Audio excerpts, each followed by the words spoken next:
বে টার্মিনাল না হওয়ায় চট্টগ্রাম বন্দর প্রতিদিন $1 মিলিয়ন আর্থিক ক্ষতির সম্মুখীন হচ্ছে বলে জানিয়েছে চট্টগ্রাম বন্দর কর্তৃপক্ষ। চট্টগ্রাম বন্দরের চেয়ারম্যান জানান, দিন দিন কন্টেইনার, কার্গো এবং জাহাজ হ্যান্ডেলিং এর সংখ্যা বাড়ছে। বর্তমানে বন্দরে কাজ করার যে অবকাঠামো রয়েছে এর সর্বোচ্চ ব্যবহার হচ্ছে।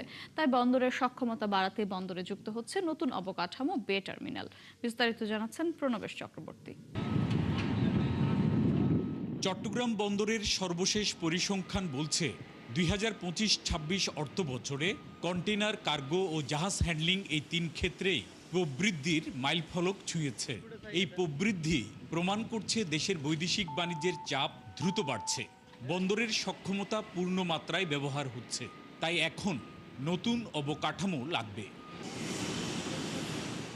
ভোগান্তি ভুলে চলে আসুন রিগালে, ওয়ারেন্টি সহ স্টাইলিশ কালেকশন নিয়ে রেডি রিগাল ফার্নিচার। এ নিয়ে বন্দরের চেয়ারম্যান জানান, নানা সীমাবদ্ধতার কারণে 200 মিটারের বেশি দৈর্ঘ্যের জাহাজ বন্দর চ্যানেলে ঢুকতে পারে না, যে কারণে ভবিষ্যতে পণ্য পরিবহন ব্যয় আরও বেড়ে যাওয়ার শঙ্কা রয়েছে। আমাদের কাছে অনেক রিকোয়েস্ট করে যে একটু জাহাজের সাইজ বাড়ানোর জন্য, সেটাও আমরা চেষ্টা করছি, কিন্তু জাহাজের সাইজ এখানে কোনোভাবে বাড়ানো এত সহজে সম্ভব না। 200 মিটারের উপরে যাওয়াটা ইটস ভেরি ডিফিকাল্ট। তা আগামী 5 বছর পরে কিন্তু আপনি 200-250 মিটারের জাহাজ এখন যেটা পাচ্ছেন এটা খুব একটা পাবেন না। তখন দেখা যাবে যে কার্গো কস্ট আরও বেড়ে যাবে। আমাদেরকে বে টার্মিনালে ওই লালদিয়াতে, মাতারবাড়িতে যেতেই হবে। তাই পণ্য আমদানি রপ্তানির চাপ সামলাতে বে টার্মিনালের বিকল্প দেখছেন না ব্যবসায়ীরাও। তারা বলছেন, এখন দরকার নতুন প্রকল্প। তাই বর্তমানে নতুন একটি প্রকল্পের সম্ভাব্যতা যাচাই করছে কনসালটেন্টরা।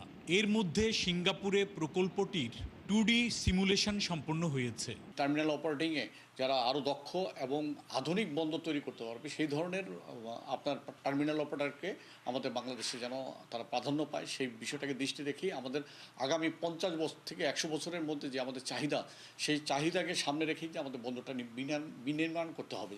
এছাড়া বে টার্মিনালের জন্যে সাগরের ঢেউ মোকাবেলায় ব্রেকওয়াটার নির্মাণ ও জাহাজ চলাচলের অ্যাক্সেস চ্যানেল নির্মাণে বিশ্বব্যাংকের অর্থায়নও নিশ্চিত হয়েছে।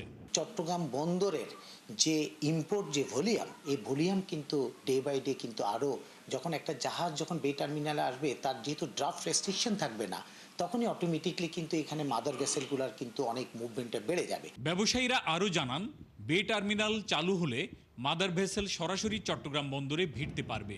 এতে ট্রান্সশিপমেন্ট নির্ভরতা কমবে, পরিবহন ব্যয় কমবে। প্রণবেশ চক্রবর্তী, 71, চট্টগ্রাম।